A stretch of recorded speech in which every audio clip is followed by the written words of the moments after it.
Hello everyone, welcome once again to Saga Prison Stories. If you've not subscribed, please do like, share, comment, and keep up with our stories. Thank you for those who have subscribed. Thanks for those who comment. Thank you for those who give us likes, even those who give us dislikes, because that makes us tie our string tighter so that we can see where we go wrong and improve, and also try to give you stories that we think that may be beneficial to you or to someone out there.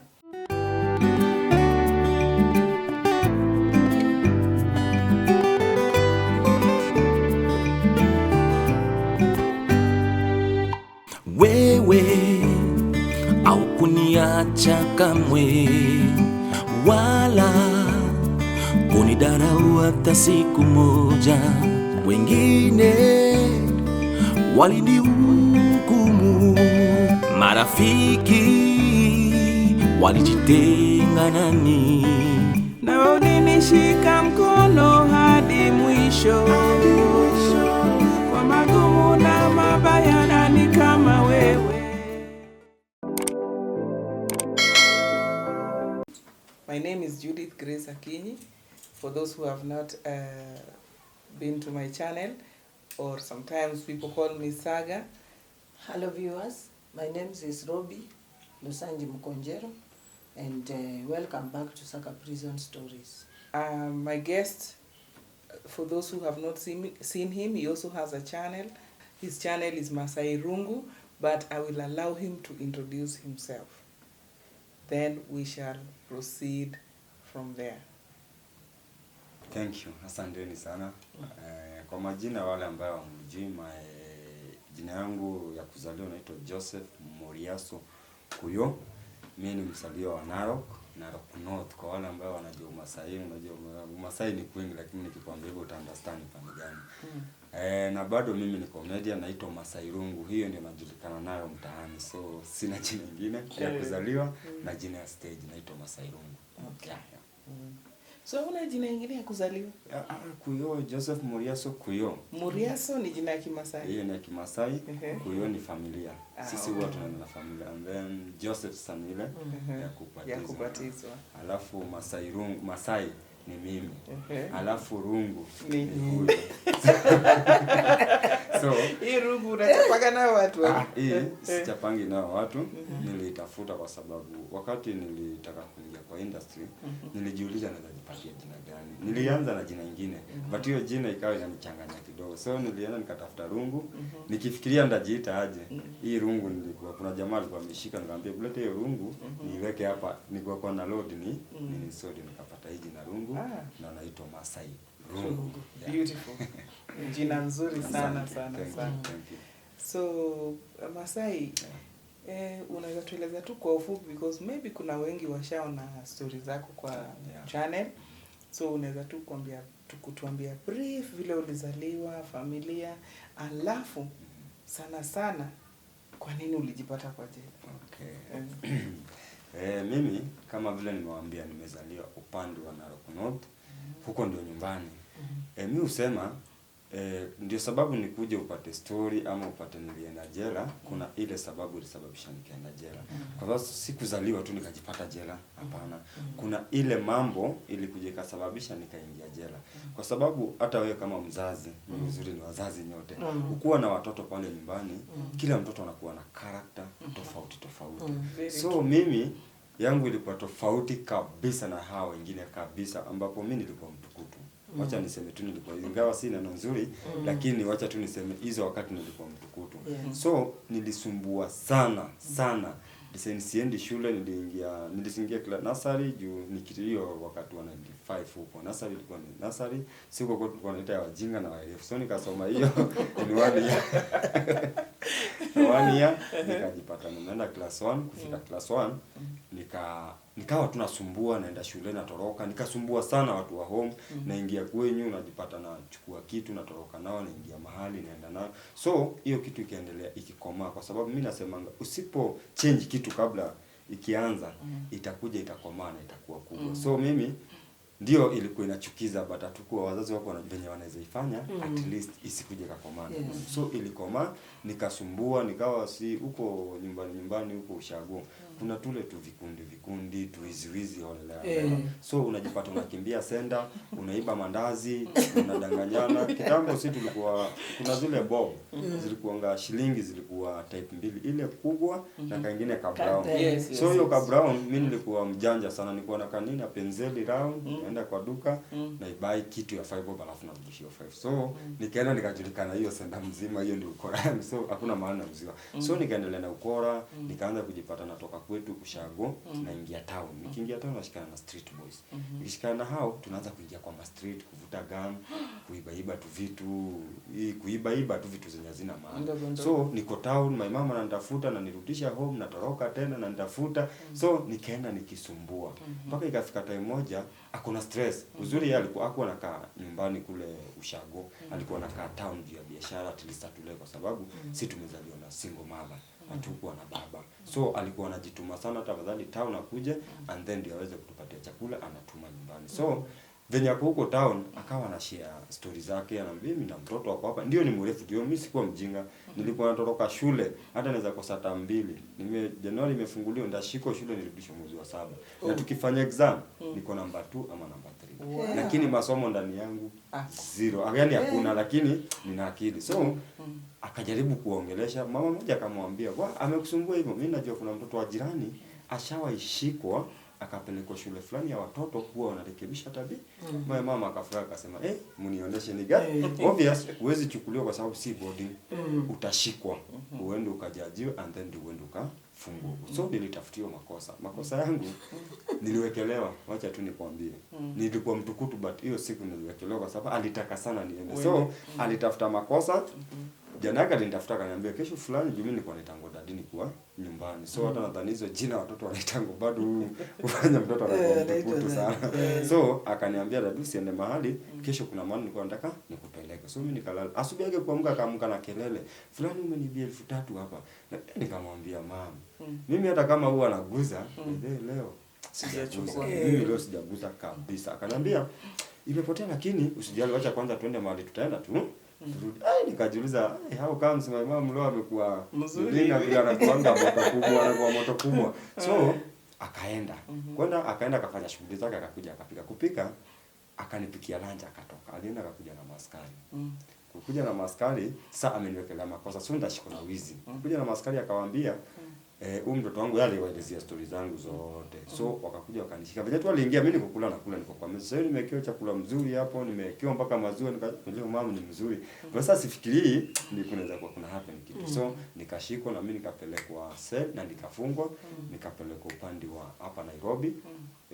Ni ya watoto inajiita Gitadhuru, ambaye ni kajela tu kwa watoto kadogo. So niliweza kukaa huko kutoka tu nilishikango 204 nikafungwa huko, nikapelekwa huko Kabete. So kukaa hapo Gitadhuru nikakaa mpaka 25 mwezi wa 3. Ndio niliweza kupata transfer, nikapelekwa kwa shule ambayo inajiita Kabete Rehabilitation, ambapo pale kwa ile tuseme wacha niite kama juvenile ile approve. Mkienda pale mnachukuliwa kama miezi 5. Usomo uangaliwe, wewe ni mtu utaendelea na masomo, karakta yako ni gani, yani at least unatafutiwa bomas ama mahali unaweza enda ujigrow. So mimi kufika pale nilikuwa mpole kabisa. So wakashinda kijana shida yake ni gani? Hatuoni tatizo, hatujaisikia utukutuku yake.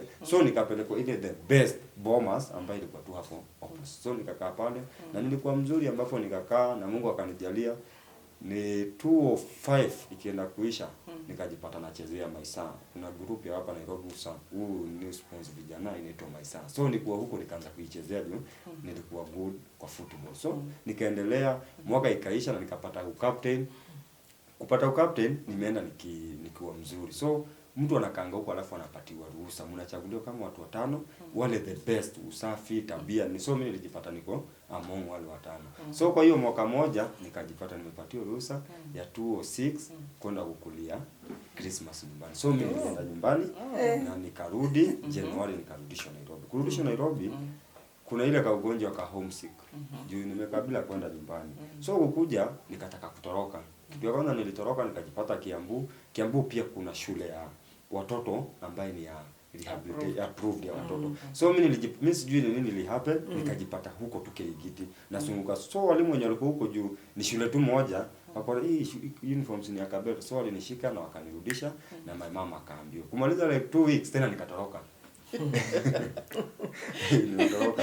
So nilijipata niko South B na niliteseka sana before nipate way ya kurudi nyumbani. Kwa nini nilijipata South B? Kwa sababu niko mdogo. Nilitoka kwa gate nikijua nilikuja hivi. So mimi hata unajua si akili yangu si komba. So mimi nilitoka nimeenda tu nafikiria tu njia nilienda hivi. So nilijipata tu nimefika hivi na nikaenda South B nilikaa na nikalala nje. Bana nashukuru Mungu nilikuja nikahangaika nikitafuta Nyamakema malipo na niliweza kupata na nikapelekwa nyumbani. Peleko nyumbani kufika my mom alistuka kwa sababu ule mtu aliniokoa pale.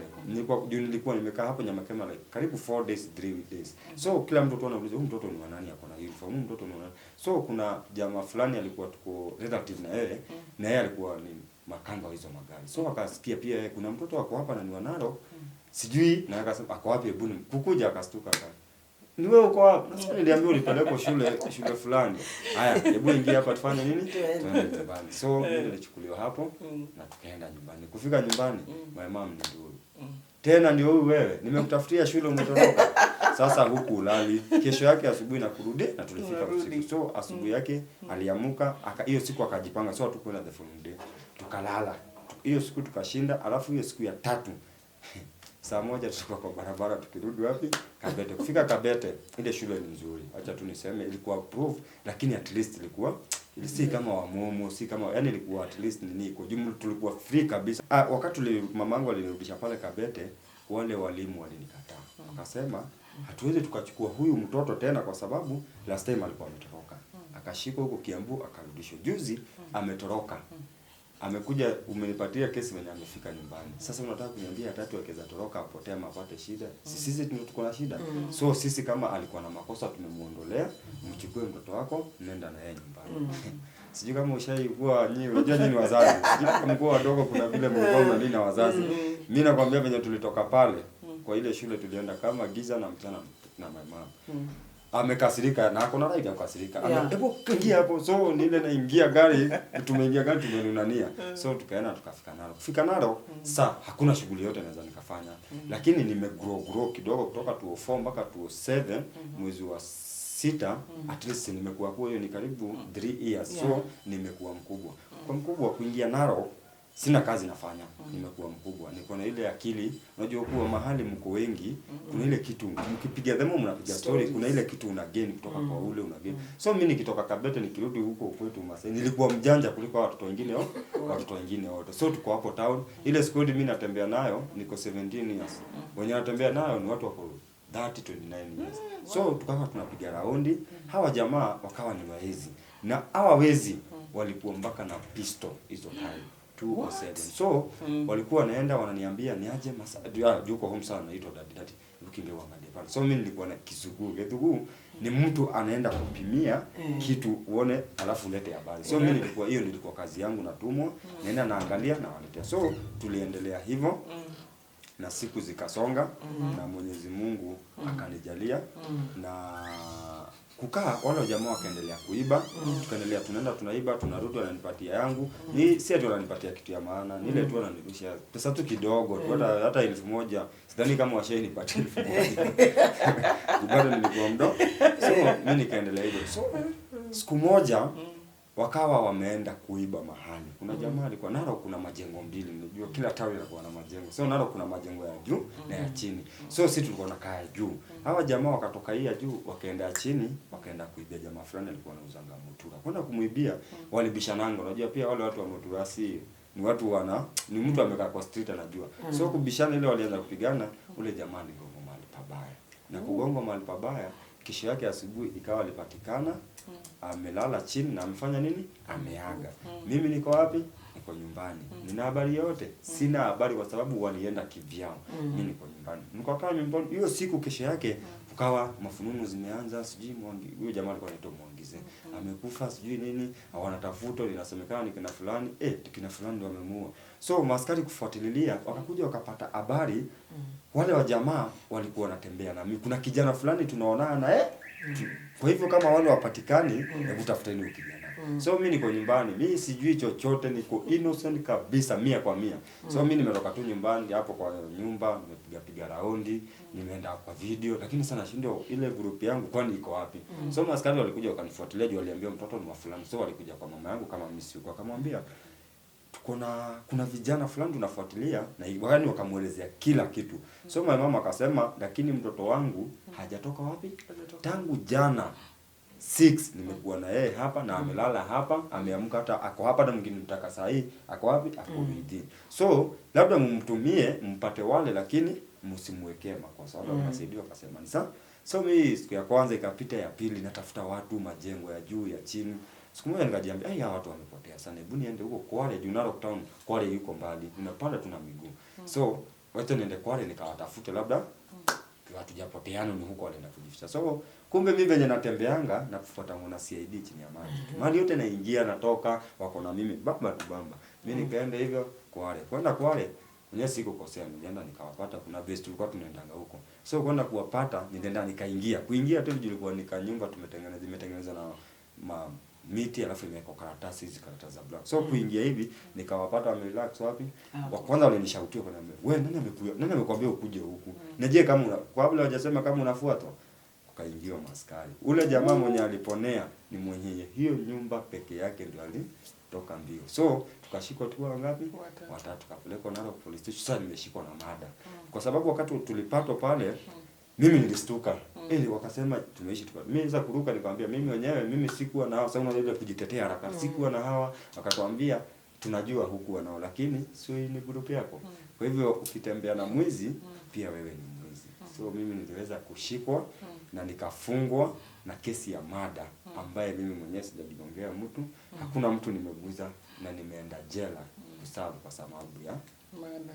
Kwa sababu ya mada. So tukua town, hawa jamaa hiyo koti ya Narok haiko na ile uwezo ya kuhandle kesi kubwa hizo time, but sasa hii inaweza. So wale wa jamaa walipeleka Nakuru, wakaenda kufanya nini? Kufungiwa huko. Mimi nikafungiwa hapo Narok. Na ambapo nilifungiwa hapo, nikapelekwa jela inaitwa Skusa Boston, ambaye iko upande wa Kakamega. Na huko ndo nilipelekwa na nikafungwa 2007 mwezi wa 10, tukiingia tu wa 10 mwanzo. So nilienda nikasurvive huko, na wakati niliingia huko kuna challenges mingi nilipatana nazo, but mimi ushukuru Mungu ati leo hii niko hapa nimekaa na ninaongea. Unaona? Yeah. Na swali moja tu. Hii story ilianza ukiwa na umri gani exactly ya kuingizwa? The first time uliingia kwa approved school? Approved school nilikuwa niliingia, mimi nilizaliwa 1990 flat. 1990. So nikipelekwa Kabete nilikuwa 14 years. Mtoto kweli. So kupelekwa jela ya Kakamega niko 17 years. Bado mtoto. Mimi bado mtoto. So nikatolewa Narok. Kafika ni siku ya kusafirishwa. Siku ya kusafirishwa mimi nilikuwa bedhere. Huyo judge alikuwa kwanza ametaka kunitishia. Akaniambia nimekufunga miaka 12. So kwa miaka 12 mimi nililia. Nilipiga nduru pale. Nikamwambia kinaomba tu nipatie nafasi nyingine nisome. Hata usikue na wasiwasi hiyo unaenda ni shule. So akaenda akinikatia. Sasa mimi sikuwa najua ile jela nafungwa. Hiyo jela by the way huwezi fungwa zaidi ya 3 years. Na huwezi fungwa less than 3 years. Hiyo ndio miaka ambayo unafungwa wapi? Unafungwa huko. Na ile age iko huko ni kutoka 50 to 24. Hakuna age nyingine. Ni mayouth peke yake. So mimi nikaambiwa ni shule nini, nikafurahia nimepunguziwa miaka na mimi ikafika siku ya kona. So tukienda wale maaskari wanaenda tu wakinipatia story. Sasa huko ukienda unasoma. Huko usiende huko maluliko wako. Kwa sababu huko hakuna. Huko sasa uende usome, ukitoka huko kuja usaidie watu wenu, utatoka huko na madegree na manini. Mimi sasa mimi ndio nikifurahia. Nikaenda nikifurahia, tukafika Kisumu walinibaia chakula mzuri, samaki, nini tukakula hapo. Soda na kunywa ile kubwa. Mimi najua ni wapi naenda. Tukaanza safari. Kwenda kufika. Mimi by the way, si hawa waliniambia, damu yangu ndio ilistuka na nikajua mahali nimekuja ni moto. Kwa sababu wakati tulianza kuingia juu ni ndani huko karibu na Kakamega Forest. So kuna kanjia tulishikana. Kushika tukapita prison ya kwanza. Niko na unajua hiyo Githugu sasa ni wale askari wanatengeneza tu nyumba, wanakaa pale juu nikakaona. So tukapita tumepita roho ikarudi. Tukaenda tukapata sasa hiyo inaitwa Shikusa Blossom. Kupita nikasikia kuna gate ya kwanza. Wakauliza mnaenda wapi? Tunaenda hapa Shikusa. Kwenda kuingia kwa gate, nikaona kwa gate kumeandikwa, unajua kila shule inakuwa imeandikwa school motto. Motto ya jela inakuanga kurekebisha na haki. Nikastuka kanisa motto gani iko hii? So nikaingia. Kuingia ndani nikasimamishwa hapo kando, wakapatiana makaratasi kutikiwa hivi. Ile nguo venye nilitoeshwa hapo hizo za raia. Toa nini nilikuwa nilitoa everything mpaka box yote kila kitu nikapatiwa nguo za jela za huko hiyo jela ambapo ile jela hizi zingine hufaa kunguru. Ile ifangi kunguru. Inapanga nguo ya kijivujivu sijui ash. Ash color. Yeah. So zile ndio nguo mnapatiwa. Kama grey. Inakaa kigrey alafu inakaa hema kabisa. Hema baridi ikikugonga ingie vizuri utajua ujue. Jua ikikuchoma vizuri yani sana shida. Pale ni kufunza ni kurekebisha na haki. Ni kurekebisha. So mimi nikaingia pale kinyasa yenyewe nimepewa juu kwa vinyasa refu ina mashimo huko nyuma. Shati yenyewe imeraruka. So mimi nikapatiwa na huyo askari akanibook na akanipeleka mahali. Ilikuwa ni jioni kabisa tulifika. Sasa kunipeleka akaniunganisha na wale wengine akaita mzee wa nyumba. Huyo mzee wa nyumba mwenye aliitwa ni tuseme tuacha niseme mzee wa nyumba huko watu waiti prefect wanaitwa wazee wa nyumba. And then akuwa captain. Kuna ile askari anakuanga na V ilikuwa cheo nini. So hata ile jela wafungwa wako na hizo V lakini zimeinama zijangalia juu hiyo prison. So akaitwa alikuwa na vitatu akaambiwa huyu ni mtu wako sasa umpange yako na hiyo ni ya kunipeleka kwa block na so upatiwa kaniambia enda pale uchukue chakula ukae pale ukule uniangalie mahali nimekaa. Watu wakiambiwa nilikuwa ukisikia filimbi uamke uko umetufuata. So mimi nikaenda nikachukua chakula. Kwenda kukaa kwa watu vijana wamejaa hivi. Kukaa chini hata sijaanza kukula. Jamaa mwingine nikasikia nyuma wakiongea akaniguza. Akaniambia ni aje? Nikamwambia poa niko nakusalimia. Nikamwambia haya asante. Kurudi hivi my friend ile sahani nilipatiwa sikuona mwenye alichukua na wenye wote walikuwa hapo hata nadhania ni maombi wako wamenyamaza hakuna mtu hata ana chakula yako imeenda. Ile chakula gani? Ugali na maharagwe. Ile chakula jela. So mimi nilisikia kucheka nikasikia kulia nikastuka jaza nilijua kama huku ni hivi kuko na hata sijasikia hata mtu ameniguza hivi wenye plus wako kando hata kila mtu anajifanya hapo busy. Nikasema tu ni sawa so nikakaa nimekauka hivyo sasa ni bahati nilikuwa nimekula lunch. So hata kumaliza kukula nikafuata ule mjamaa tukaenda kwa nyumba. Kwenda kwa block nilienda block K kwa hiyo prison. Hiyo block K ni gani? Ni Kisumu. Unajua zinakuwa in full hivyo and then tunakata tu hizi letter za kwanza. So mimi nikapelekwa Kisumu hiyo K nikakaa. Ule jamaa aliniita kila mahali kuna kuanga kila mtu monolaiziwa. So mimi kuingia kwa ile jela nikamonolaiziwa. Kuna vile mtu umetoka aje raia umeacha nani huko ngoma gani umeacha huko UAC zako yani maswali zingine za upuzi. So mimi lazima ufanye hiyo yote. Nikafanya na nikakaa akanipatia kabla ngeti akaniambia ongojea watu wakijipanga utafute position si tunaambia ndo wale pale ongojea watu wajipange. So mimi kuangalia kila mtu ako shughuli zake juu wengine wamezoea wengine ni wageni lakini hiyo siku mimi tu nilikuwa mgeni. Nenda kwa mlango ya choo mimi nikakaa basi watu wajipange nione ni so uko pale kwa choo hakuna mtu atakusumbua kuna nuka vibaya sio watu choo za jela. So nimesimama mimi nimekaa tu hapo chini nimejikunja na kabla ngeti kangu. Watu wamekaa wakajipanga nini wakaanza kulala. Mimi kuangalia position sioni position. Lakini kuna jamaa nimeona tangu niingie hajaongea na mtu, hakuna mtu amemuongelesha, ameenda pale na akatulia. Mimi nikajiuliza ule jamaa ukiona ametulia hivyo, hebu acha mimi niende niongee na yeye nimwambie kama ako nini tuchukue blanketi yake tuitandike juu hivyo ndio kunaendanga. Uwezi jitumia yako peke yako. Uitandike chini and then yangu tujifuni. Kwenda kumsalimia venye aliniangalia macho ilikuwa white. Ni ugonjwa amekuwa mgonjwa. Alafu ile jela kuna dawa mi ningependa tu hata tukusema tu hapa na vizuri mnipatie nafasi. Kama serikali ina uwezo hata huko prison wale ndio wamekosa lakini at least matibabu wale watu wapate kwa sababu kwa hiyo jela uwe uko na kaswende uwe kuna allergy uwe uko na nini dawa ni type 2 peke yake. Panadol na dawa fulani inakuanga red. Hiyo peke yake sasa kama hiyo ni ya kuongeza damu na wewe uko na damu labda ni shida nyingine itakusaidia na nini? Hakuna. Unanielewa? So mimi nikaenda nikamkuta nikamuongelesha lakini damu yangu ikamuogopa na akakubali na tukatandika na tukalala. Asubuhi na mapema kuna ile kukaba asubuhi. Sasa inaanzangia huko, lakini yetu ilikuwa number 1, kulikuwa na yenye ilikuwa 1 tu, alafu hizo zingine zimefuata. So sababu ikitoka hapa kuja hapa ni haraka. So sisi tunaamshwa haraka. So ile kuamka mimi niko kwa usingizi, nimeenda na nikakaa, wenye wengine wamekaa ni kukaba mbili.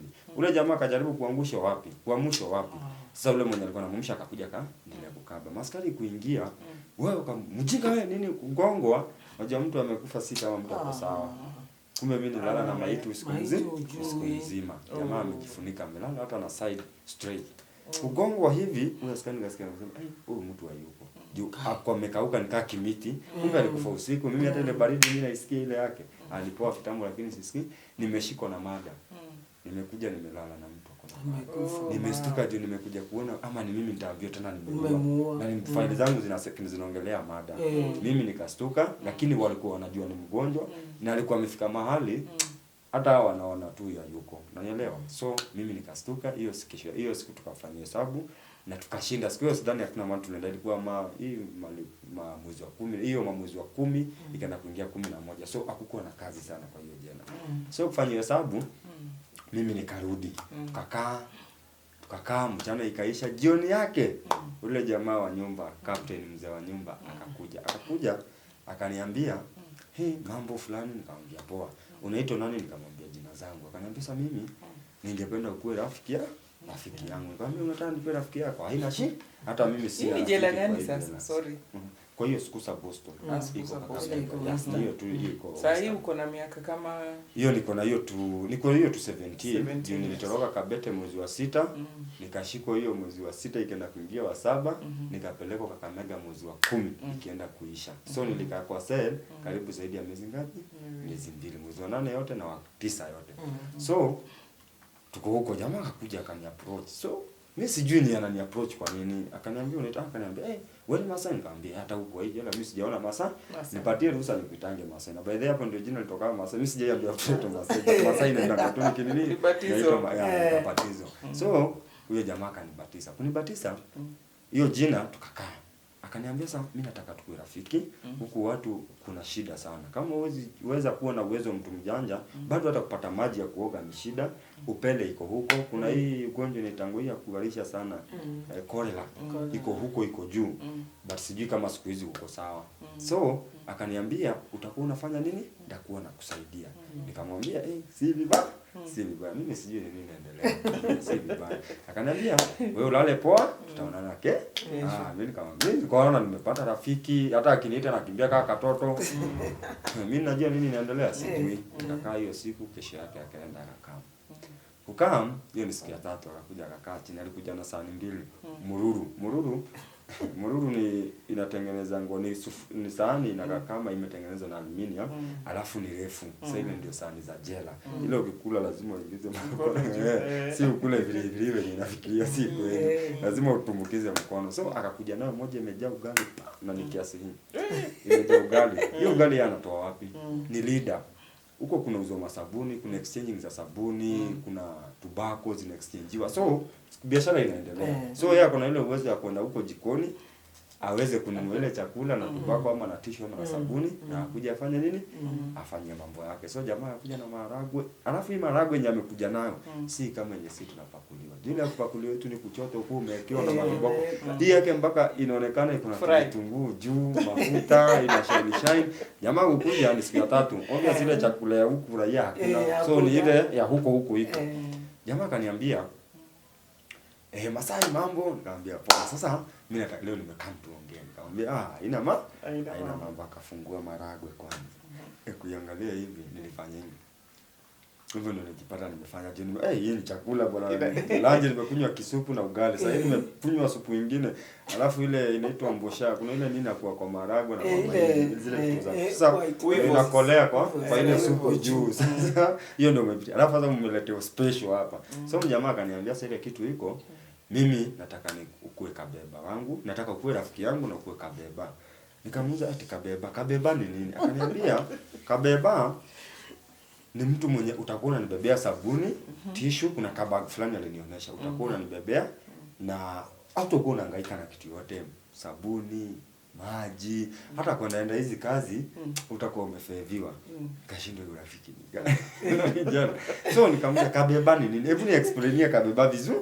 Akaniambia kabeba utakuwa unafanya hivyo na wewe faida yako ni gani kwangu? So akaniambia mimi nataka ukue mtu wangu, kama mtu wako kiaje? Hebu nijaribu kuniexplain. Akaniambia nataka ukue kama bibi. Ya kusema hivyo nikakumbuka ni kwa Kabete. Bado niko mgeni. Ushoga inaendelea lakini mimi sijui. Mtu amejipanga huko amejipanga ni kama tu kama kuna mtu mwingine ndani kama tu inda. Sasa inda pia nimeingia. So hizo jela ziko hivyo. Ukienda pale mbele pale umeingia tu ndani pale mwisho. Choo sasa imeundiwa hapa. Alafu hizo choo hazijaribu ndo kama hizi zetu tupotea mazile shimo. Imejengwa mtaro, imechimbwa mtaro kiasi refu, alafu pale mwisho kuna kishimo. So maana ya kuweka kwa choo unapatiwa kazi kwa choo. Wase watakuja wajipange. So wewe uende na kile kimiti, kimiti kimetolewa kikubwa, alafu kinakaa kimswaki. So ni wewe uende ukisukumanga.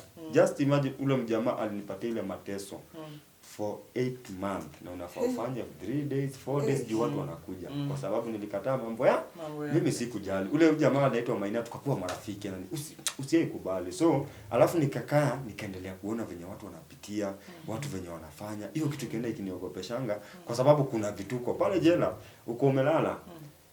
Unajua jela stima zizimangu inakuanga on. So ukienda tu hivi kashuka utaona tu kuna kabla ngeti unaona tu kuna vituko zinaendelea. Alafu ziko na resolve. Kwa sababu mimi kitu ilikuwa inaniweka wasiwasi na nakuwa mpaka na roho ya kusukuma ile mavi. Mpaka nasema hata akinisukumisha mwaka mzima ndaisukuma. Wakati uko pale jela wanaume kwa wanaume. Wakati wase ufanya hizi mambo za kimila kwa mwili, kuna madhara yake watu huwa wanapata. Na mimi nilikuja sikuambiwa, nilijionea na macho. Ambapo ukizoea kufanya hiyo kitendo sana, inafikanga time hii njia yako ya makalio haina break hata kidogo. So kuna vitu zinakujanga zinatoka kwa tumbo. Zinakaa mara. So wakati umezoea zinaendanga hata unapata tukicheza zile juu tulikuwa tunapatiwa zile kadi tucheze. Unaona mtu tumecheza juu vinyasa zimeraruka kinaanguka. Na ni kitu mingi kinaweza jaa hata sahani nini. So ukiona imeruka hivyo si big issue. Unaona mtu amekimbilia kiberiti haraka inakujanga ni video kama hivyo unaweza cheka ni funny na ni mbaya lakini ukiona venye ina behave utapasua. So inapigwa kiberiti ikiwekelewa huwa inarudi ndani mbio sana. Na ule mtu aone kama ni issue. So mimi nikiona hivyo ile choo na isukuma na nguvu tunajua siku ni kidogo. Ninajua siku ni kidogo. Alafu ukiendelea hivyo nyungu yako ya uzazi inaisha. Hata mwili mimi nikuja kuona jamaa amechange. Mwili una change juu alianza hizi zikaanza kufura. Kufura alafu akikukaribia unasikia hapana hata unaweza toka uende pale juu. Behavior alafu yani ile damu sijui mimi nini inaendeleanga. Mungu ni wa ajabu. Ile maumbile ndio anajua venye alitumba.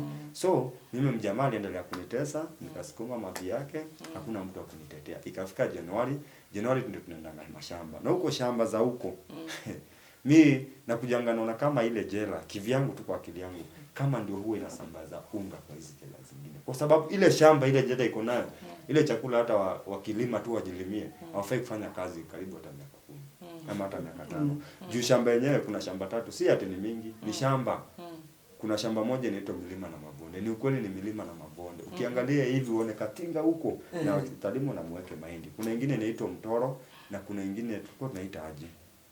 Zilikuwa 3. Kulikuwa milima na kiwanja ya ndege. Yaani ni flat.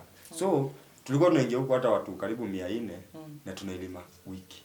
Hatujaimaliza kuipanda na matinga ziko. So nikasukuma huyu jamaa walikuwa prefect uweza kulima. So ile jela unakuwa umeambiwa ni kurekebisha na haki na unarekebishwa na mwenzako. Si askari. Askari hana uhusiano na wewe ni mwenzako. So mkienda shamba wao wanaenda magedhu. Huku ndani ni wafungwa.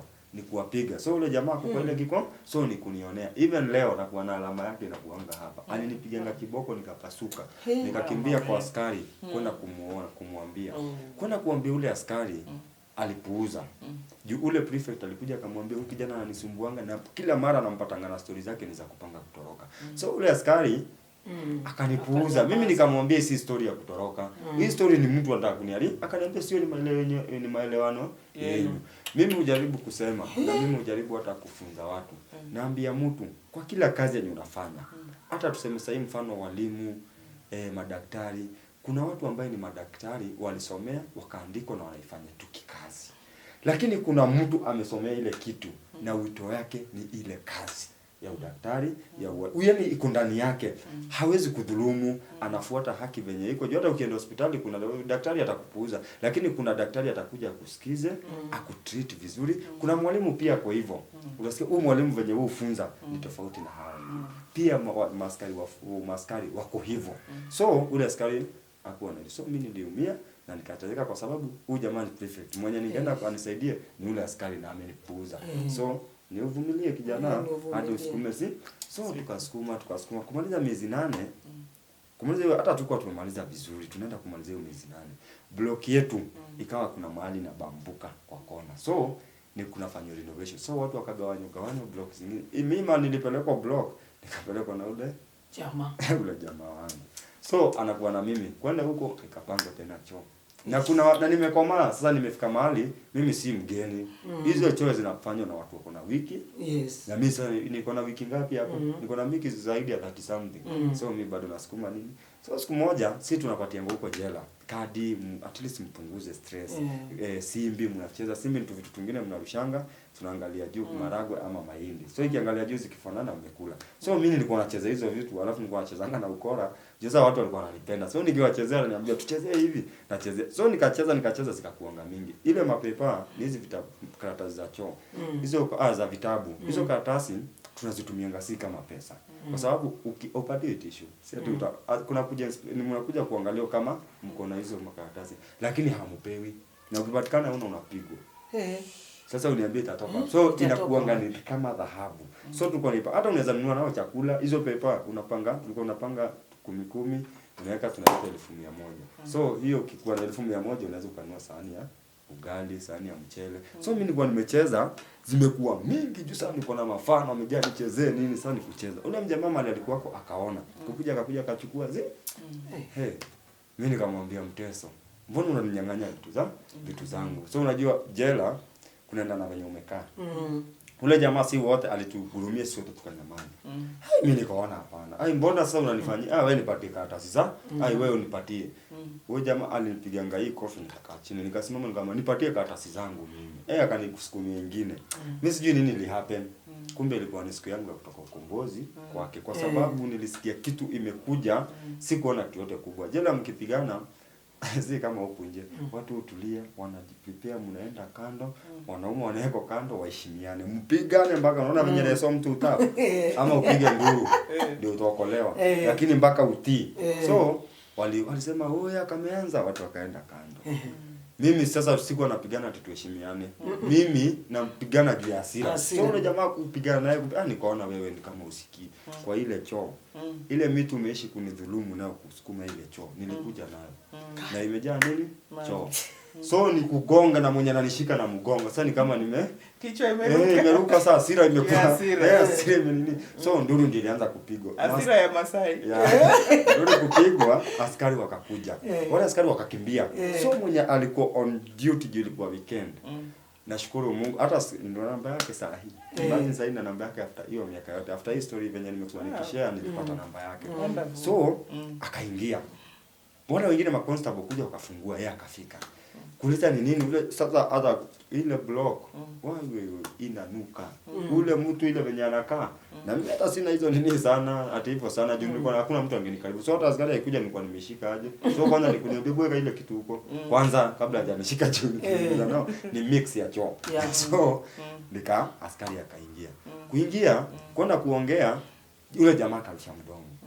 Akaulizwa nini mnaulizana na Magreen. Unajua Magreen ni mtu mwenye si prefect, yani mtu tu wako na wewe ni mtu umekomaa. Ni nini mbaya? Huyu kijana amekuwa kutusumbua hapa saa hii, ile block amesha kinisumbua. Hata nilikuwa nimeambia ngameja fulani hapa saa hii najaribu kwa mimi sikuongea. Mimi kesi yangu inakonga pole. Mimi nimenyamaza tu.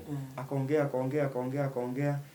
Nikaulizwa wewe unaitwa nani? Wako ananijua vizuri. Nikamwambia mimi kwa majina naitwa Joseph fulani. Akaniambia wewe unaitwa Jota, alishinda kuniita Muriasa, akaniita Muriangu. Akaniambia hebu sasa na wewe niambie ni nini iliendelea. That's why ndio mimi nasema kila kazi ina watu ambaye iko ndani yake. So ule askari nilifeel like huyu ndio mkombozi wangu. Kwa sababu hata hizo jela mimi siogopai kusema juu ni vitu zinatendeka na ni watoto wenyewe wanaharibiwa na wanaumia. Askari ndio anakuanga chanzo, yaani anakuwa si chanzo kubwa, anakuanga kwa mstari wa mbele kusababisha ile vitendo zifanyike. Kwa sababu kama akiwa anaweka onyo, haiwezi ikaendelea. Unanielewa? So ule askari mimi nikamwambia sasa, sikiliza. Sio amekuambia story ya leo na hapa tuko kwa hii blog. Sasa mimi nataka kuanzia kutoka ile ya kwanza nilifika jela. Akaniambia, hebu niambie. Sasa alisikia ni story mrefu. Nikamwambia, nikamuelezea from the beginning ni nini iliendeleanga. So alinisikiza, akaniambia hata umenistua.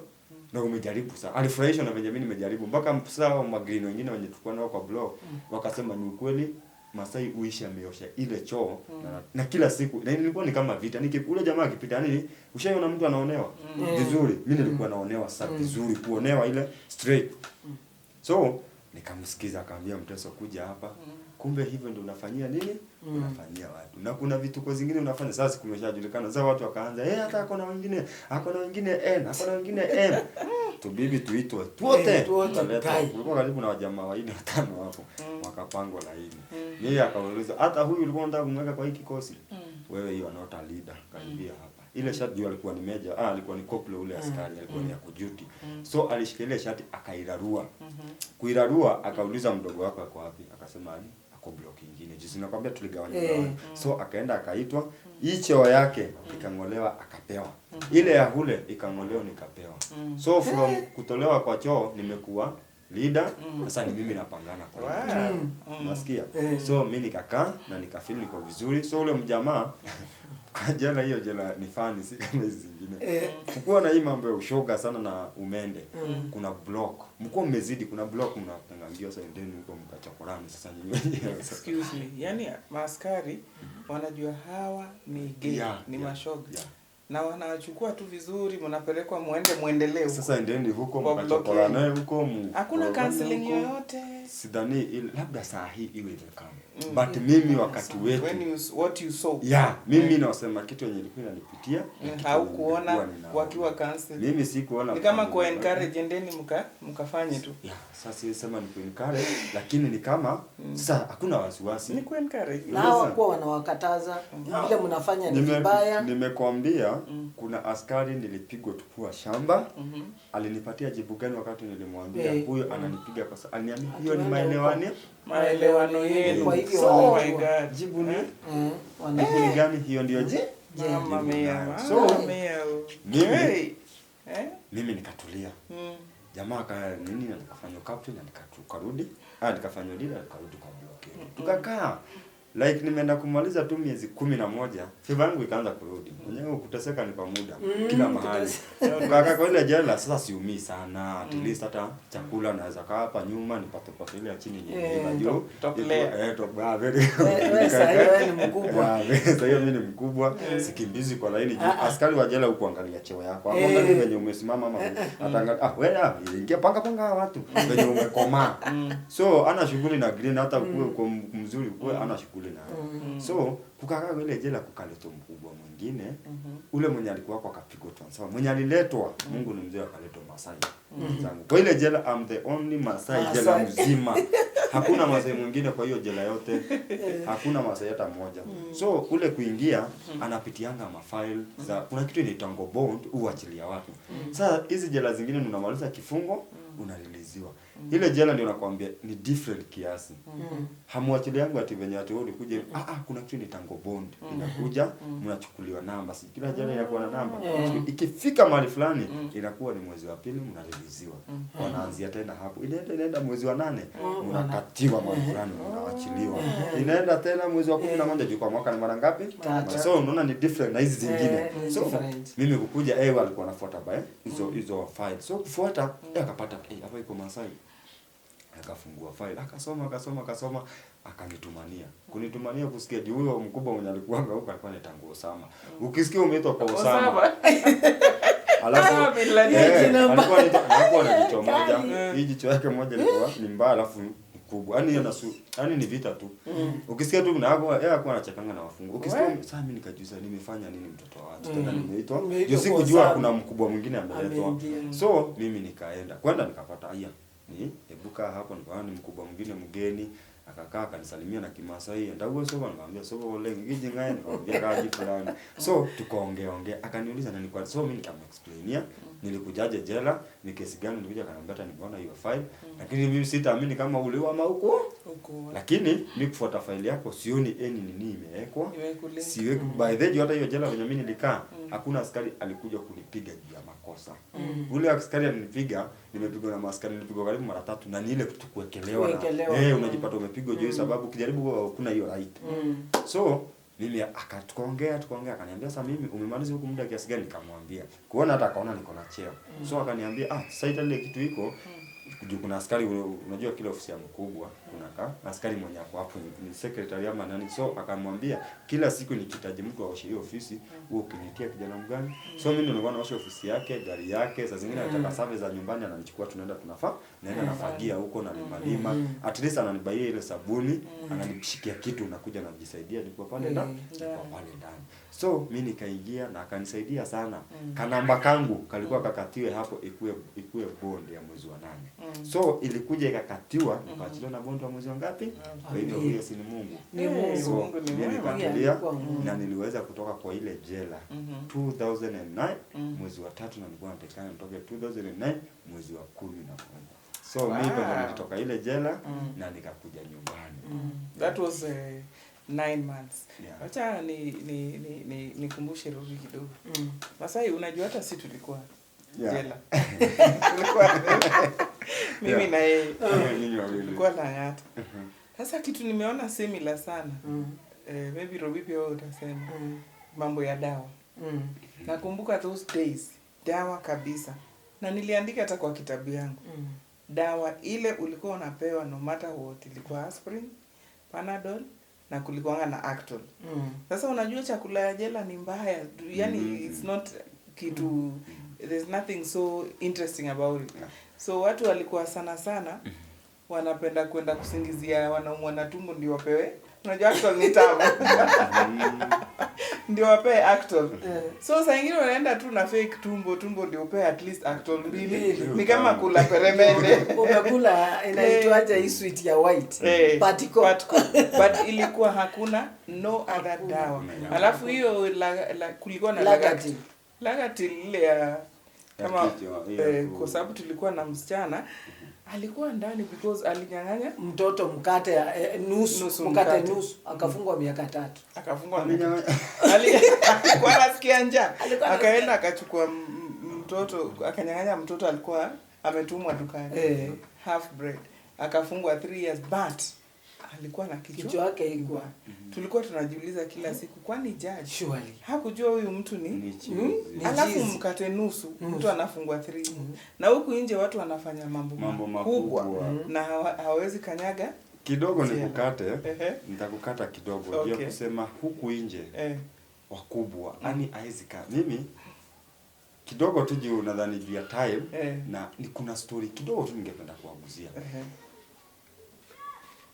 Mimi ushangaa na mimi ucheka, lakini ndaisema. Sijaisema wala sijaiongea. Wacha nikwambie. Huyo ni judge hakukaa akarizon kabisa. Hakukaa akajiuliza huyu mkate nusu. Kwa nini ana ile? Kwa nini hakuwa na ile akili ya kufikiria? Kwa sababu ile mambo ambaye labda anajipata anafanya. Wacha nikwambie, kuna time nilikuwa nafanya crime. Na wakati nilikuwa nafanya crime kubwa, ile gari nilikuwa na haya ilikuwa ya judge fulani. Sitataja jina lakini wa judge fulani wa hapa Nairobi kotini. So haizi kuwa fair hata kufunguzia mtu kama ule wa kushikwa na mkate. Hana hiyo akili, hana hiyo kibali. Kwa sababu maovu yenye anafanya imemujaa, imemfunika, ana mwangaza yote kwa macho kabisa. So mimi sijui dunia yetu tutaisema. Sijui tunaendeleaje because tutasema namna gani. Ni Mungu tu atasaidia because unakumbuka hata story ya Neema. Neema alituambia alikuwa naiba na polisi. Yes. Polisi kabisa walikuwa na panga na polisi. Huizi. So mi usema kila siku Masai. Ndio sio vizuri kufanya makosa. Lakini I think sheria yetu iko extremely sometimes unfair kwa mtu wa chini. Kwa mtu wa chini. Hivyo ndio. Kwa sababu ukiwa na hela na ukiwa unajulikana sio rahisi ujipate jela. Ni ngumu. Alafu kitu ingine mimi ushangaa sana sheria iko wapi? Kama Maasai au watu wasiaidi walimwambia aende awasaidie apate wale watu. Unaona alienda let me say aliwaonyesha but still walimweka kwa hiyo. That is why kitu ikifanyika hapa hata kama unaona hivi huwezi ambia polisi. Watu you cannot, watu waendi because mtu uogopa because utabegwa. Hata wewe utabegwa without no reason. Wacha nikukate. Mimi nasemanga huku mimi kitu ya kwanza mimi ningesemanga kama hii Kenya ingekuwa na shule ya askari kwenda kusomea ujambazi ingekuwa ni mzuri. Angekuwa anajua kusolve shida za watu. Kwa sababu mimi nikuwa hivi nilikuwa nimefanya crime, hata niongee na wewe nitajua huyu mtu hii kasa amefanya aje. Lakini umetoka training kuinua huko nini, umefanya nini, umekuja umepewa kazi. Wala street hujawahi kanyanga, wala hujawahi sijui mimi niseme namna gani. Second, utapata anakushika na kuambia tutakupeleka jela ukarekebike. Mimi nilishikwa na sikuwa nimeua. Rafiki zangu walikuwa mada, rape, robberies. So tukikaa chini tunashare nini? Experience. Nikitoka pale uende ukue sugu sasa. Nikupenda kwangu kuchange lakini nimeenda huko kuongeza elimu ya kuharibika. Kwa sababu ule ameniambia nikamwambia na wakati ulifanya hivi ulifanyanga aje ukiepukana na hiyo. So ataniambia nilifanyanga hivi nikaepukana. So nikishikanisha tatu nikitoka nje niko mbaya kuliko hawa wote watatu. So kuchange ni wewe mwenyewe. Ni kwa roho yako. Kwa jela si kubadilisha mtu. Mimi kivyangu si kubadilisha mtu hata kidogo bali ni kumuumiza na ni kumtesa. Juu hakuna counseling mtaambiwa ukirudi ufanye hivi nini, hakuna chochote mnaongeleshwa, wewe fanya kazi. Wewe fanya kazi, sukuma namba. Umalize miaka. Mimi nafikiri maybe vile tu umesema Masai, the system wanafaa kuangalia hiyo tu training sana ya askari on how to correct mtu. Because mimi when we were there ni okay umekosea. Umerushwa jela 5 years, 10 years, 6 years, 3 years. Lakini mtu anakujanga cancel hata kukuelewa na ajue hiyo kitu ilianzaje, ni background yako ama yani ni nini imekupush ufanye hizo vitu na vile wanaweza kukuonyesha ubaya ya hiyo na kujiondoa kwenye hiyo, especially kama hizo jela sasa za watoto. Hakuna nienda shamba upigwe usukumwe kwa choo, hiyo ndio hata mtoto wako nyumbani akikosea ni hiyo ndio punishment because hata nyumbani watoto wanakosea.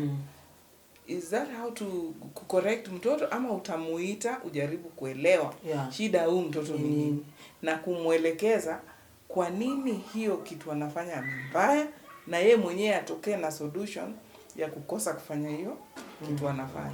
Maybe kuna vitu zinafaa kuchange. Mimi husema kila sana sai sheria yetu.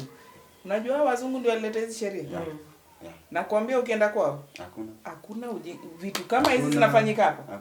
Hakuna hata. Hakuna. So labda ni sisi hata kama sisi ni watu wadogo tuko chini tuanze kuongea. Tuanze tu kuongea, hatujui itafika wapi. So that one day wenye sheria wakikaa chini waangalie ni nini wanaweza kurekebisha kwa hizi sheria. Kabisa. Angalia sasa kupelekwa jela ati wewe sasa I'm very sure ulikuwa kadogo. Kwa sababu already mwili ni kadogo. Umri ulikuwa kadogo, so ulikuwa kadogo zaidi. Alafu unakuta libaba huko linataka kukugeuza bibi. Sasa hiyo ni kurekebishwa gani? Umepelekwa urekebishwe na hawa askari wanajua hii inaendelea. Alafu mnaambiwa kwa hivyo nyinyi mnafanya hii, endeni mkakae pale muendelee kufa. Hiyo ndio kurekebisha. Hiyo ndio kurekebisha. Acha nikukate. Na haki. Vile umenirudisha hapo, hata nimerudi. Mimi sababu ya mimi nataka kushare history yangu mara mingi. Mimi wacha nikwambie Kenya nimepitia, nilikuja nikapenda anayeta youth asikuje akapitia zile completely. Unanielewa? Kwa sababu kama kwenda jela, even tuseme mimi nilishikwa juu ya hiyo kuua, lakini si kuua.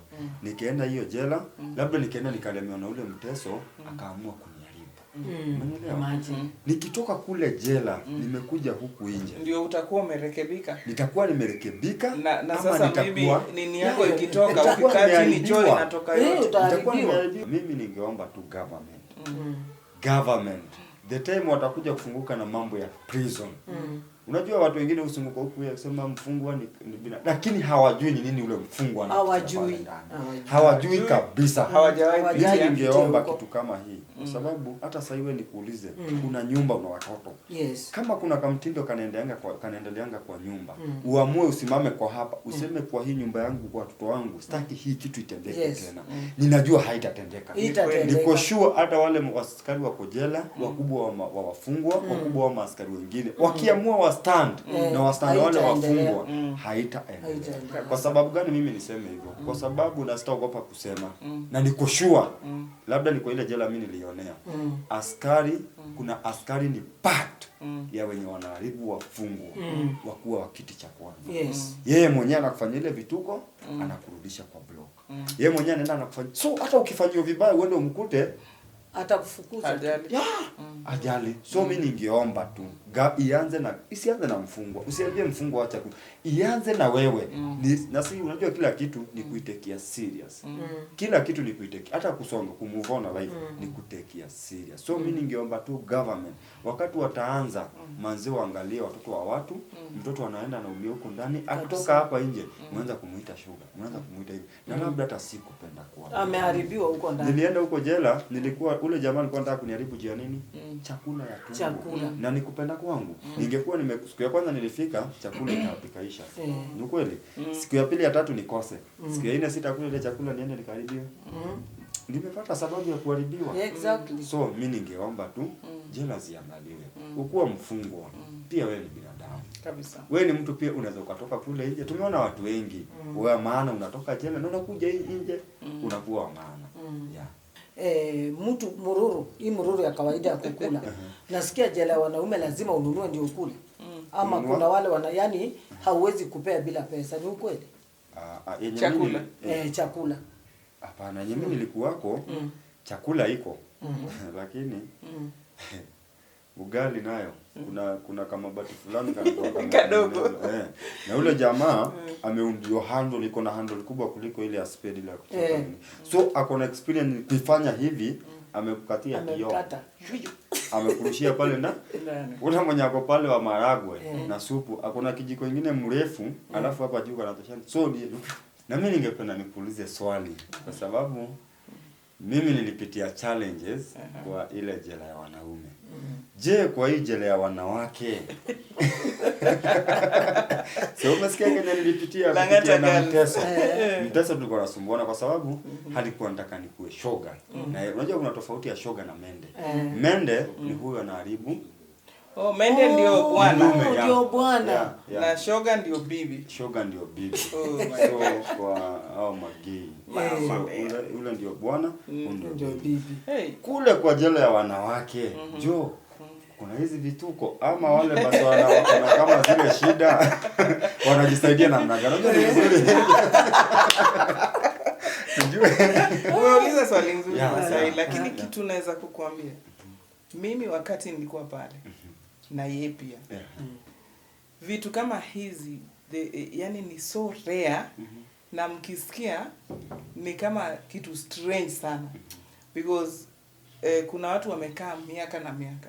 And I think wanawake tumeumbwa tofauti na wanaume.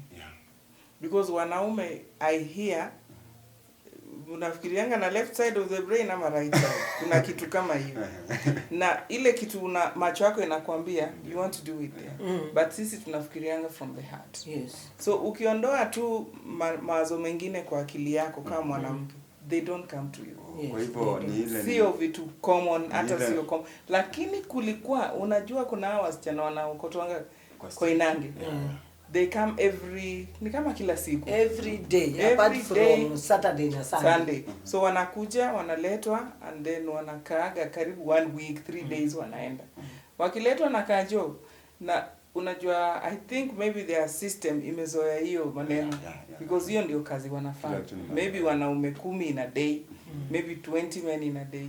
So akikosa hiyo, maybe inamkujia kwa mawazo. So ward yao inakuanga tofauti. In fact, we used to call it ward ya loiterers. Loiterers.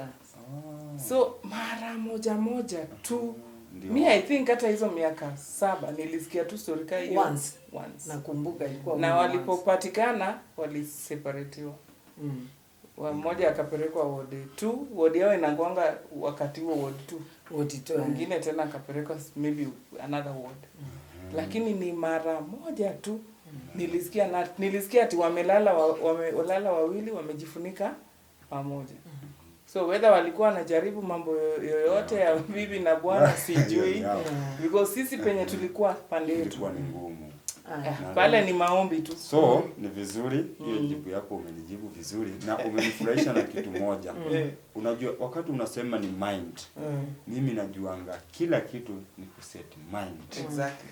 Ukiset mind yako na hii kitu ndafanya hii na ikuwe ni hivyo, ujue utaifanya. Ukikuja uanze kufikiria upuzi, ujue sinaweza fanya ama niache, ujue ushakaribisha ile virus kwa akili yako, utajipata umefanya. Ni kweli. Shukrani na tumeweza kujua.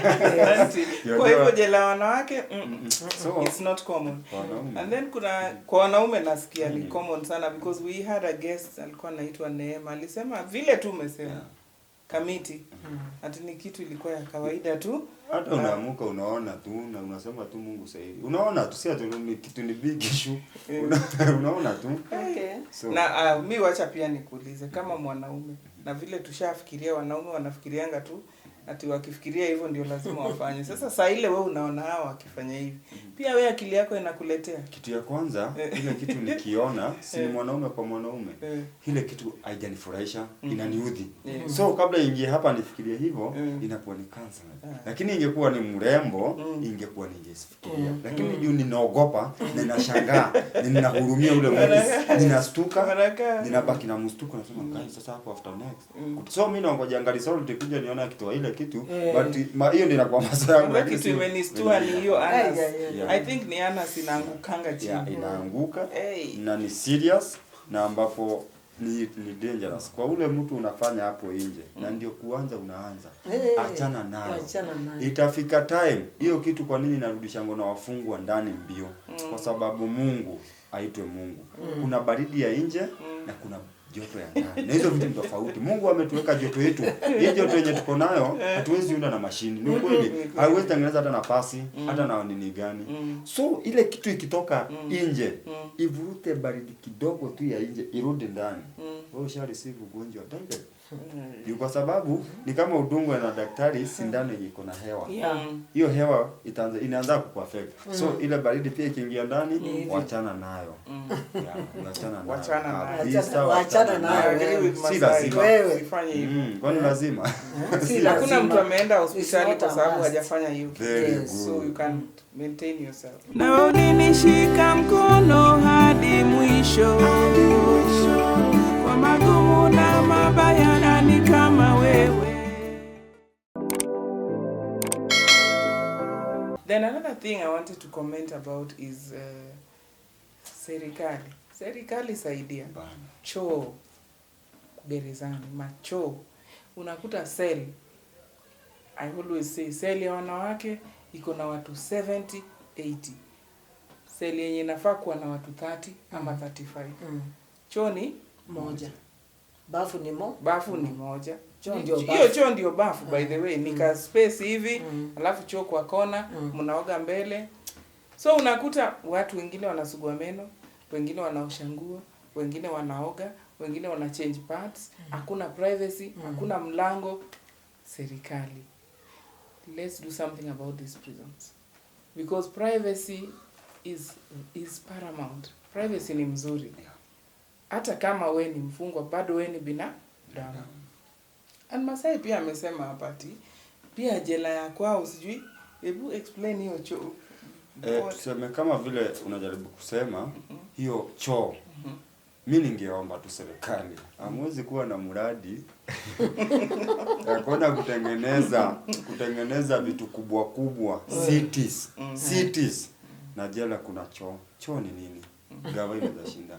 Manze mimi ningeomba tu tafadhali tu serikali Kwa sababu kama ile block mimi nilikuwa nakaa, we about from 75 tukuwa wadogo to 90. And the toilet ilikuwa mbili. Na nimekuambia toilet moja ilikuwa prefect na walikuwa 5. So hiyo ingine moja ilikuwa kama watu wengine 90 tuko tunafinyania pale.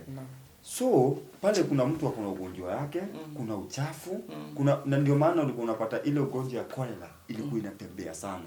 Upele iko hata hiyo hata ulikuwa hakuna kuiangalia, ni ulikuwa unashika hivi unafanya hilo maana unaua, hata si ndefu ni mingi, so zilikuwa kwa joint na inapenda kukaa kwa joint kwa mahali tu yote kuna hizi nguo imeshikanishiwa. So si tu unashikanga kama ni kinyasa unaitoa unaishikia kwa hiyo joint nikigwaruza hivi chawa sasa inakuja hiyo kinyasa ukifanya hivi ni red hiyo ndio juu ya vile imenyonya damu. Yeah. So ukitoka kule nje hata kukuje huku nje hauna hata nguvu ya mwili, umenyonywa na ndi ng'ombe ya serikali hatukatai, lakini sasa inapatia serikali faida gani? Ndio ni ya kurekebisha watu, lakini ni uchafu, hiyo inaletwa na uchafu. Ni vizuri pia sisi hata hizi jela zetu watu wawe wasafi. Unanielewa? Watu wawe wasafi, hizo tu avoid hizo magonjwa, hizo cholera tu avoid, na pia kupanua madawa hospitali. Manze uko na kidonda. Unanielewa? Uko na kidonda. Wewe uko na unaumwa na kichwa. Tunaenda kwa daktari atupatie same medication. Sasa tunasaidiwa na nini? Hakuna. So muangalie hiyo mambo. Mimi ndio ningeweza kusema. Na tena kabla upewe referral, upelekwe nje. Si rahisi. Si rahisi. Okay, kama kuna askari mbaya atasema unataka kutoroka. Unataka kutoroka ndio asiende. Na nikuulize kwa hizi jela za, lakini juu nilifungwa bado nimekaa inda, nimekaa jela zingine. But ile sikukaa sana. Wakati unafikirianga ukua kwa hizi jela zingine ukitaka kutoroka ama ukijipata unafikiria kutoroka, unafanyango nini? Sisi kuna dem unakumbuka? Alipatikana unajua kutorokaje? Alifungua tunnel ya choo. Inaitwa tunnel hiyo kifuniko. Alifungua akaingia ndani akatembea, kumbe mimi sijui alistudy aje. Hata mimi sijui alipita aje. Akapita kwa hii nini ya choo akajitokezea Kibira. Kutoka Kibira those days watu tulikuwa tunavaa nguo za pink. So unakumbuka akakimbia akaenda Kibira. So in Kibira they used to know, walikuwa najua uniform ya pink. Kwanga pink ingine tu just kama gunia. Maternity. Then mtu akitoroka kuna kwanga na hiyo siren. Inaitwa king'ora. Hata huko iko. Wanaambia inalianga vibaya, it's a very sad sound. And then watu wa Kibira wanajua. Funny enough they know. If they hear that siren they know somebody has escaped. Mtu ametoroka. So they are alert. So huyu msichana akakimbia and you know hiyo king'ora now these people are alert, wanaona mtu maaskari wametoka na mabunduki. And then the funny thing is when that king'ora runs, if kuna watu wanafanya kazi industry, shamba, compound, the minute that king'ora goes, vile mbio mnapelekanga na askari ingie kwa room. You think the world has come to an end. Enemy, everybody back, go. So mnaenda mnakimbia mnafungwa kwa cell. Then wenye wanafanya they count again. They start the head count. And in Lang'ata is 5-5. You people 2-2. They are 5-5-5. So they count, they confirm somebody is missing. All of them out with guns. They were all over Kibira. And then your tension wamewaweka. You know, all of you are tense inside there. Because those days they even used to come and beat you. They can beat you if somebody has run and it's not you. So that girl, I think due to fear and that commotion in Kibira, she found a house of a gentleman. Akaingia, and then the man locked the house from outside. And then he also went away. So there were children playing, walikuwa wanacheza hapo. So the askaris wanakuja wanauliza mmeona children are innocent. Tumeona. ameingia kwa hii nyumba. Imagine. And imagine all the struggle kuingia through the toilet tunnel kutoka. Hey, you can't imagine what Ile happens vita when they found her. Anapigwa. hata kama ukufi If you Mungu don't die, anakuweka. it's your God. Kwa hivyo tuseme. You want to spoil for them their job. Eh. Kwa hivyo tuseme ni kila jela. Ukishikwa Don't try to unatoroka. escape ukiwa jail. By the way, Don't. They'll Hata kill you. hiyo ni mafikirio isikue. Juu hata- Kuna siku Masai nilienda kotini appeal yangu na nilipelekwa na madam recruit. Haya. Tukakuta washaniita imepita, maybe nimepewa date. Sasa huyu madam recruit akaingia registry. Kuingia ndio ajue date. Alinisahau hapo nje nikiwa peke yangu. For almost 1 hour. I Sasa remember you kulikuwa told na me that lawyers story, yeah. walikuwa wanasema kwa Kikuyu, "Oi ni mkeu, toke mwiradhie, yani ni mjinga." Hata hapo Atoroke. atoroke. Na mimi nawasikia tu ndio nasikia Nakumbuka Kikuyu. ukisema. Na nyamaza tu.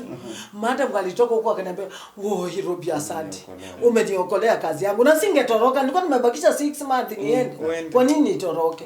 Yeah. There's So- no need. So anyway, huyu dem alirudishwa. Ai. Alipigwa. Unapigwa na wanaume na unapigwa na wanawake. Aliumizwa. Ai, utakosaje Nauliza. kuumizwa? Una- Eh. Unajua hizo boots zao Najua zinafikanga vile hapo. wana- Hey, I pitied that girl and she was a young girl. It was So, bad. tuseme hii vita iko kila jela kwa sababu pia kwetu I remember kuna jamaa alikuja kena mpaka na wheelchair. Hakuwa anaamka alishakilisha na nilimwacha huko juu ya kujaribu kutoroka. Ai. Na then ukijaribu kutoroka si umepigwa hiyo yote hiyo vita yote. Kuna nguo ya special watch. It's true. Unafungwa huko for some I think I Unakaa don't huko, know. I don't remember how utoki many within days. the compound. Hiyo yenu hiyo ni kufungwa. Sasa hii kuna uniform unashonewa. Yako peke yako imeandikwa SW. Hautoki kwa compound. Special watch. Yeah, special watch. It's the same also. It's the same. Ambapo askari yote akipita akuone na special watch. Mtoro huyu. Coffee. Coffee Fanya nini? wanapita na Hata wewe wewe. unaonewa. So ile jela yetu hata ulikuwa unajipata ukibehave vibaya unavalisha ile nguo. So ulikuwa unajaribu sana ukae usibali ama Hiyo ukichukiwa nayo ilikuwa sana. discipline. Yeah, ukichukiwa sana. Unavalishwa. Unavalishwa. Ndio Kuna watu usitoke. wataenda washikane 5 wakupeleke kwa mkubwa, wakuchomee. Wakwambia utakuweka hivyo unavalishwa. But mimi ningeomba tu haki zitendeke. Zivalishwe kwa wale watu wanafaa kuvalishwa. Kwa sababu jela pia grudges watu wanaikania grudges, wengine wanateka advantage kutumia askari kumtesa. Sijui kama umenipata. It's true. So mimi ningeomba tu gava ikue fair. Wale watu ukishika umepelekwa pale jela, wakusimamie vizuri. Maliza kifungo yako. Fanya ile course ulikofanya. Kazi ya tukatai zinafanywa, lakini zifanywe kama hiyo jela yenye mimi nilikuwa, ulisikia ni mfungwa na hata nilipiga mpaka akanikata hapa. Na ni mfungwa. Na hakuna Hakuna right government kitu imemwandika alifanya. wapi afanye hiyo kitu. Even hata afadhali askari ya kufanya hivyo lakini mfungwa. Tujaribu kuangalia kwa sababu kama ni askari hangenigonga. Hata Na askari singepata hafai kukugonga. angelifaa aniguze. Lakini sasa huu ni kwa sababu sasa tunaomba mtu tu akifungwa hebu atoke tu venye yako na awe nadhani ukienda tu tulie huko na kuina hata wewe mwenyewe ukikuja huku nje utatumia kina uone hizi si mzuri kwa unaona so ni time yangu nilienda ku waste huko so unafaa nifanye mambo mzuri nisi waste na time It is true. Alafu mimi Masai, kuna swali ningekuuliza. Vile mamako ndio alikuwa wa kwanza kukuitia askari wakushike. Ulifikiriaje kwa mamako mpaka saa hii unamchukua aje? Mimi wacha niseme napenda my mom. Na ninasema kwa kesi ya kwanza wachana na hii ya pili. Hii ya pili nilishikwa kando na mada. Kuna ile nilipelekwa kupelekwa juvenile. Mimi ningesema kwa kila mzazi I think hiyo ndio ile yani ingekuwa ile action angechukua kwa sababu nilikuwa kwa street. Wale vijana nilikuwa nashikana nao. Mwezi tunavuta gam tunafanya nini? Hebu hesabu ningekaa kwa hiyo street 7 years ama 5 years. Hata wacha saa hii. Maybe ungekuwa hauko. Singe hata si ati maybe singekuwa si huko ningekuwa nimekufa na ningekuwa nimeondokea. So mimi nitasema kwa upande wa mzazi alinisaidia labda upande wangu mimi sijui kama mzazi mwingine atasema ni vibaya lakini mimi kivyangu mimi nasema kuna step alichukua akanisaidia Juu kama ningekubali nisikae Kabete na nisome, ningekuwa mtu Exactly. ningekuwa nilisomanga vizuri nikamaliza. Juu hata huko nilisomea course za maana. Nilisomea business na nilisimamia na shule kwenda kusomea Kenyatta University. Hebu niambie mtoto wako ana nini anaenda kusomea Kenyatta University. So ilikuwa ni shule mzuri. Yes. So mimi ningesema kwa kitu ambaye mzazi unaona ni right kwa mtoto wako, mfanyie. Lakini kwa kitu yenye unaona si right kwa mtoto wako, achana nayo. Watoto si wa kupigwa, watoto ni wa kuongeleshwa. Yeah. Watoto si wa kulaaniwa, toka hapa mjinga, toka hapa umbwa, toka hizo words zitafanya akue umbwa ya ukweli. Hizo nini zitafanya akue, muongeleshe mkaisha pale chini unamuogopa, ni mtoto wako. Yes. Mwambie mama, toto, kijana afanya hivyo, achana na hii. Unaniko mimi ni mami na atakusikia na demo unamgonga, akienda hapa nje kiburi inaenda ikikuanga. So ataenda akishika amezoea kugonga. Kama mimi nitagongwa tu na niwache. Mimi kijiji yetu hakuna mtu wako amenigonga, nilikuwa mtoto. So hata nikienda pale hivi nigongo, ni kitu tu nimezoea. Tena nifanye hiyo makosa nishiko nitagongwa na hiyo hii. So leo watoto wetu kwa njia zenye wanastahili kulelewa ili wakikua wakuwe na watu wa maana. Yeah. Na Masai, naona YouTube channel yako inaendelea vizuri. So unaweza ambia pia watazamaji wa channel yetu wa kusupport pia kwa channel yako. Okay. Mimi ningesema kabla tujafika hapo, unajua labda kuna watu wanajiuliza after huyu jamaa alitoka jela juu kitambo. Siku hizi ni mchungaji. Siku hizi ni pilot. Siku hizi hapana. Mimi after nilitoka jela kuna challenges nilipitia. I think ukiingia kwa channel yangu, nifuate kwa page kwa channel yangu inaitwa Masai Rungu. Pale kuna sasa story full imechanganyika ya crime ya nini. Nifuate pale, subscribe to my channel, ulike na ufanye nini? Na pia wewe mwenye unaona kwa hii channel na uja subscribe, manze subscribe to support at least jaribu wao wenye wanatuita kama hapa waweze kufikia watu wengine na at least wakuwe na hiyo roho juu wanaona kuna support yenu. Mkifanya hivyo at least mnatupatia ile motivation ya kuweza kujisaidia na kuweza kufanya mambo ambayo inafaa. Jambo la pili, ningetaka tu kidogo unipatie nafasi. Juu lazima youth wanatuangalia. Youth wako pale wanatuona. Kuna wazazi wako na youth. Manze uko pale. Wachana na wizi. Sasa tumeongelea wachana na mambo ya jela, wachana na wizi. Mimi niko hapa nina story moja mrefu, nimeiba, nimeponea kufa zaidi ya mara 4 live. Hakuna kitu sijafanyiwa. Na nikuje niwachane na wizi. Nikukufa nilikuwa naenda kukufa. Nilipatiwa chance tu nikaambia tumekupatia tu, lakini tukikuona hata baada ya dakika 5 ukiwa na ujinga hivi tunakuangusha. So nilitamani nikasimama na sasa hivi nafanya hizo comedy. Ukitumia talent yako, ujisimamie na mambo yako, God atakufanyia mambo. God atakuonekania na God atakubariki. So fuata pale kuna story hiyo nini crime utakuwa na support na nisidhani kuna He's a God of many chances. Yes. Mungu anatuambia tu tuombe msamaha na atatuguide na atatuendeleza kutembea tukitembea naye. Ukiambia Mungu mimi nimeshindwa, sasa nishike mkono, haezi kata. Na Masai ulikuwa na swali lingine kwa Robi. Uliuliza. Ilikuja ikafanya hivi. Mimi ni mtu wa kusahau. Na sijawaambia nina shida ya ugonjwa wa kichwa. Wakati maana ya kusema vijana waachane na wizi. Nimepigwa na mob justice, nimepigwa na maskari. So kuna nikashikana na ugonjwa wa kichwa, bado sijapata matibabu. Kuna zile dawa mimi umeza. Hizi dawa mimi umeza ni za machizi, ziko na nguvu. Sasa hiyo ukiwa normal hivi, hiyo dawa nikupatie umeze. Niko sure hapa ile vituko utafanya, na ukimaliza kufanya utaenda kwa nyumba na baada ya 24 hours hiyo dawa bila jeisha nguvu yako, unasikia kama ngozi yako na mwili iko kando. So mimi sisikii hivyo kwa sababu inanitibu. Mimi inanitibu. Yes. So ukiona nimekuuliza hata najaribungu sana. By the way mimi ushukuru Mungu kwa sababu kama huwa nikianza story siwezi sahau, lakini ukinikata inakuwa ni blanda. So hiyo swali ilikuwa hapo ya maana na nilisahau tu. Okay, sawa, haina shida. Utauliza siku nyingine. Pole Masai, tuna hope Mungu atakubless na utapona. Kwa sababu yeye ndio mponyaji.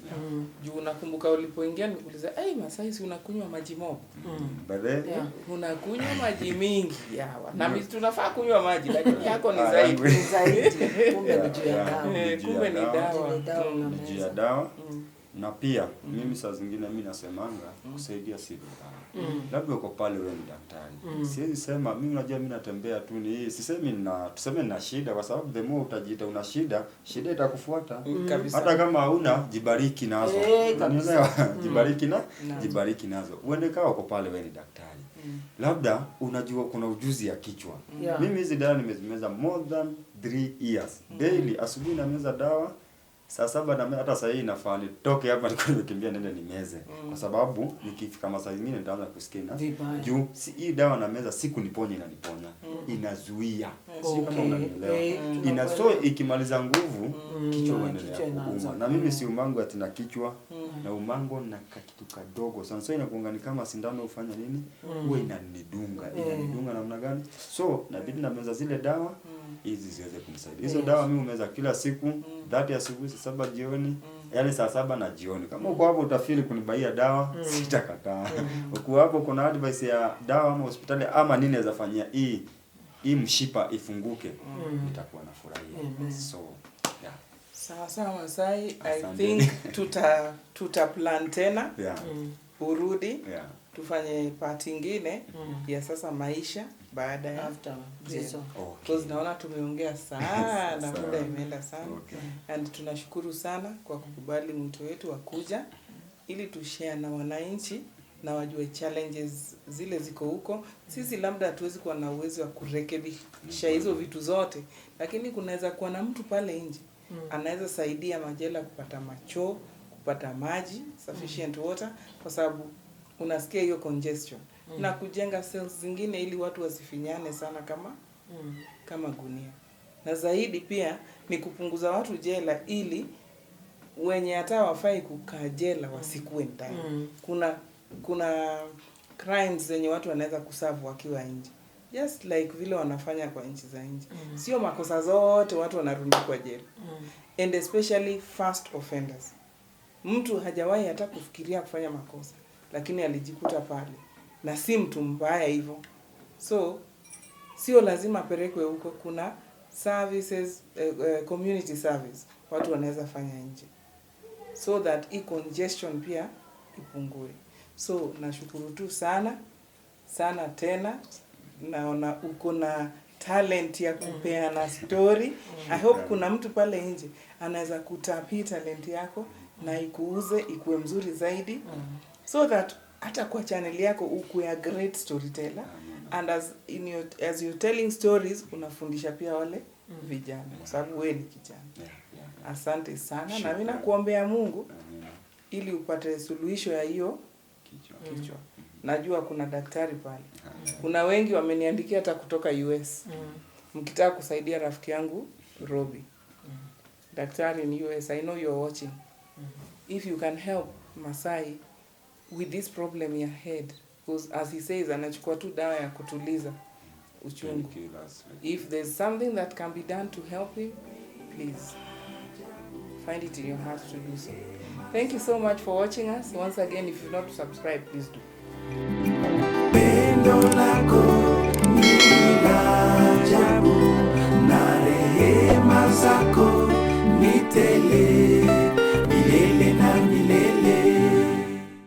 Ukitaka kunifikia ama kunipata ama kuwasiliana na mimi Masai Rungu ama Joseph Muriaso Kuyo, nipigie namba yangu. Namba yangu ni 0741 665 606 0741 665 606. Ukinipigia kwa hiyo namba utanipata direct. Na hizi mitandao zingine naitwa Masai Rungu peke yake. Sinanga madoido mingi kila mahali, Twitter wapi, Masai Rungu. Asanteni sana.